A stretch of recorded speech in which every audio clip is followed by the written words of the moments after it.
ಕಳಿಸಿದಂಥ ಒಂದು ಸಾಂಗ್ ನೆನಪು ಮಾಡ್ಕೋತಾಳು. ಆ ಸಾಂಗ್ ಹೆಂಗಂದ್ರೆ ಈಗ ಮಳೆ ಬರತ್ತಿದ್ದಲ್ಲ, ಮಳೆ ನಮ್ಗೆ ಉಪಯೋಗಗಳು ಇರ್ತಾವೆ.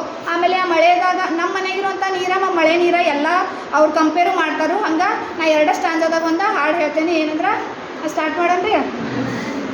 ನೀರು ನೀರೇ ನೀರು ನೀರೇ ನೀರು ಚಂದಾವ, ನೀರು ನೀರೇ